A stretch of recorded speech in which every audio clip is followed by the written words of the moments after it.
Então agora a gente vai para o segundo bloco, que é de vendedor a empresário. Então, Thiago, você contou como que você começou a vender produtos, primeiro fisicamente e depois na internet, e como que você deu uma escala para essas suas vendas. Mas o que virou a chave para você e você deixou de buscar apenas um produto como vendedor e passou a construir toda uma operação? Boa pergunta. A minha grande virada foi exatamente no ano de 2018. Em 2018 eu era vendedor. Eu vendia casa, carro, bicicleta, sabonete, o que tivesse para vender eu vendia. Eu trabalhava com isso. E eu costumo dizer que vendedor, tá? Não, os vendedores de plantão não me levem a mal, tá? Mas vendedor não tem dinheiro. A pessoa que vive só para vender, ela não tem dinheiro. O dinheiro ele vem de uma construção, principalmente de uma mentalidade empreendedora. Se você só vende por vender, que era o que eu fazia, eu gostava de vender, não dá dinheiro. Em 2018 eu vendia muita coisa e estava quebrado. E coincidentemente 2018 foi o ano que a minha filha Eva nasceu. A Eva nasceu... Desculpa te cortar, mas eu conheço essa história, pessoal. Essa história é bem legal. Acompanha a história. A Eva nasceu em 2018, no pior momento da minha vida. Foi a única vez que eu questionei se faria sentido eu ter saído do quartel. A Eva nasceu no momento que eu não tinha dinheiro, no momento que eu...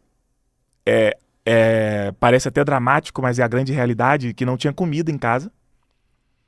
Eu e a Mariana, muitas vezes, a gente ia na casa da minha mãe para almoçar. Mariana grávida, até pouco antes da Eva nascer. Eu ia na casa da minha mãe para almoçar, eu ia na casa da tia da Mariana para almoçar, na casa da mãe da minha esposa para almoçar. O pior momento da nossa vida e nasceu a Eva, minha primeira filha. Eu lembro exatamente o dia que eu cheguei no hospital e vi que estava tudo dando errado. Tudo dando errado, as coisas não estavam funcionando. E eu tive naquele dia ali, um senso de autorresponsabilidade que eu não tinha antes e surgiu. Milhares de reais na conta em dívida, conta zerada, tanto a minha quanto a da Mariana. E a Eva precisou ser encaminhada para a UTI. Chegando na UTI, eu lembro que chamaram a gente lá no hospital e falaram como funcionava a UTI. Olha, ela vai ficar aqui pelo menos tantos dias e o custo que a Eva vai ter para ficar esses dias é esse aqui.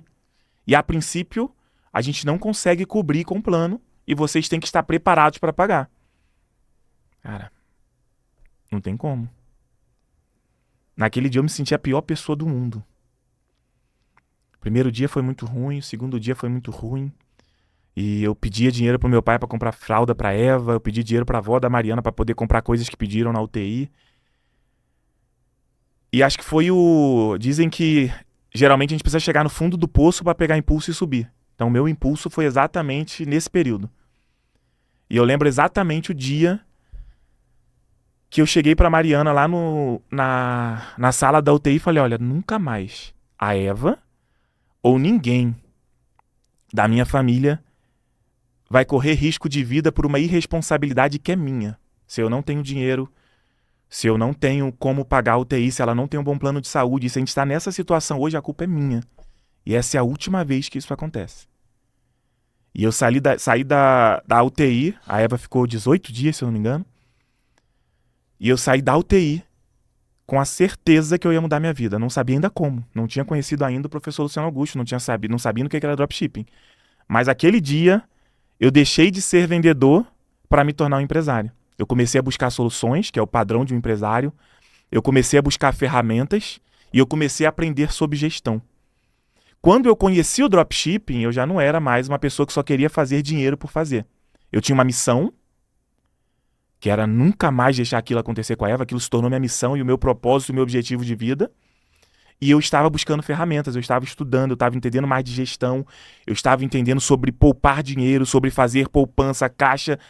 Então foi aquele dia, ou aqueles dias na UTI que me fizeram passar de ser um vendedor para um empresário. Então quando eu encontrei o dropshipping, que era essa oportunidade de vender para o Brasil todo, já foi uma outra versão do Thiago. Não foi o Thiago aventureiro, foi o Thiago empresário, foi o Thiago empreendedor que tem um porquê fazer. E hoje eu falo muito para os meus alunos, é o primeiro bloco de todo o curso meu. Por que você quer fazer isso? Todo mundo que eu acompanho, hoje eu tenho 27 mil alunos, todos que eu acompanho, que tem resultado, tem um porquê forte. Muitas vezes o porquê é esfregar na cara da tia chata que ele deu sucesso. Ela fala, minha tia falou que eu não ia ser ninguém, aqui, ó, mas tem que ter um porquê. E o meu porquê foi muito forte. E quanto mais forte esse porquê ou por quem, melhor o resultado. E o dropshipping, ele é a ferramenta. É muito boa, eu costumo dizer que é simples, qualquer um consegue. Mas sem o porquê, é mais difícil. Cara, assim, sem palavras, né? Sensacional. Eu já conhecia a história, mas ouvir novamente, pô, chega a emocionar, arrepiou. Eu que sou pai também, né? Maravilhoso, né? E é por isso que a gente lançou o Podshipping, né? Porque a gente quer mostrar para as pessoas que existem caminhos, né? E existem vidas que foram transformadas por meio desse caminho, né? E aí até pegando um gancho do que você falou, você hoje já formou mais de 27 mil alunos, né? Eu queria saber exatamente isso. Como que nasceu, então, a F10X, né? Qual que era a dor do mercado que você queria resolver quando você lançou? Então, do primeiro momento, eu não queria... Eu queria que todo mundo tivesse a mesma transformação que eu tive. No primeiro momento, eu não pensei em ser mentor, não pensei em ser professor, não pensei em ter curso. Eu só queria que todo mundo visse o que eu vi. Eu ficava revoltado. Eu lembro de eu falando com a Mariana, eu falei, Mariana, não é possível que essas pessoas não estão vendo o que aconteceu na nossa vida e não querem fazer dropshipping, as pessoas ao redor. Falei, cara, semana passada, um ano atrás, a gente estava sem dinheiro, andando a pé e quebrado. Hoje a gente está com um carro bom, construímos a nossa casa, mudou tudo. As pessoas ao redor não estão vendo. Não estão se interessando em saber o que aconteceu? Aquilo me dava uma revolta gigante. E eu comecei a ajudar as pessoas ao redor. Cara, vamos fazer dropshipping? Olha isso aqui. Vamos fazer uma aula, eu te ensino, eu te ajudo. Cara, não vou te cobrar nada. Exato. Eu quero te ajudar. Exato. E disso foi surgindo, foi crescendo e tomou a proporção que está hoje. Mas a minha primeira turma, ou as minhas primeiras turmas foram gratuitas para ajudar as pessoas que estavam ao redor, os meus amigos do quartel. Cara, eu lembro de ter ligado pra todos os meus amigos do quartel. Você tá brincando. Liguei pra todos. Cara, eu tava parecendo o pessoal da época da Rinodê, você lembra? Cara, eu descobri uma parada aqui que eu tô ganhando dinheiro. Eu quero você comigo aqui, vamos junto. Só que depois eu descobri que se não tem um porquê e se não tem um porquê, não adianta. E os meus amigos do quartel, nenhum fez drop. Os meus familiares, não tem nenhum.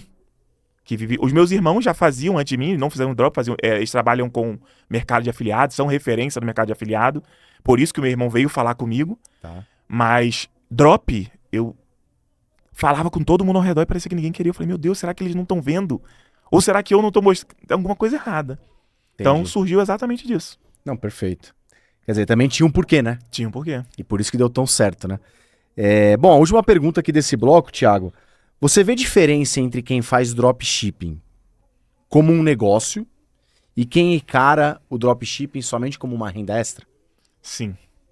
Tem uma diferença muito grande. Os dois funcionam, tá? Os dois funcionam. Porém, quem enxerga como um negócio, ele tende a fazer tudo da forma certa. E quem enxerga como renda extra, ele começa a atropelar etapas porque ele só precisa da receita entrando. Quem enxerga com o negócio vê no longo prazo. O negócio, aí vem aqui, a gente vai vir em temas de padrões de empreendedorismo. Quando a gente fala no negócio, a gente vai falar de visão, missão, valores. Nós vamos falar de projeção de 1 ano, 2 anos, 3 anos, 10 anos. E quando você enxerga como renda extra, é só o dinheiro para pagar uma conta no final do mês. A maioria das pessoas que eu conheço começam como renda extra. Legal. A maioria. Tá bom. Porém, as que dão mais certo são as que enxergam. Isso aqui é muito mais renda extra e eu vou entender como negócio. Quer dizer, não tem problema a pessoa procurar como uma renda extra. Nenhum. E é incrível. Inclusive, eu falo, não largue o seu emprego, sua renda atual para iniciar no dropshipping. A Mariana, minha esposa, ela até brinca. Thiago, você dá esse conselho, mas você largaria. Eu falei, não, então, faça o que eu falo, mas não faça o que eu faço. Eu sou do tipo que eu largaria tudo hoje para fazer o dropshipping. Inclusive, eu larguei. Naquela época eu abri mão de tudo, foi para viver um sonho. Perfeito. Mas eu falo para todo mundo, comece como renda extra, mas já tenha a visão de que aquilo vai se tornar um grande negócio. E o dropshipping é incrível. É do dia pra noite. É do dia pra noite. E ele vai te pegar desprevenido. Se você estiver desprevenido e não estiver pronto para estruturar como um negócio, você vai perder uma grande oportunidade. Perfeito, maravilhoso. Bom, pessoal, o que vocês acharam, hein? Estamos encerrando aqui o segundo bloco. Se você curtiu, por favor, se inscreva aqui no canal, curta, compartilha com seus amigos, porque o propósito aqui do Podshipping é transformar mais vidas, né? E não perca aí o próximo bloco. Vamos falar sobre vendendo em moeda forte, beleza?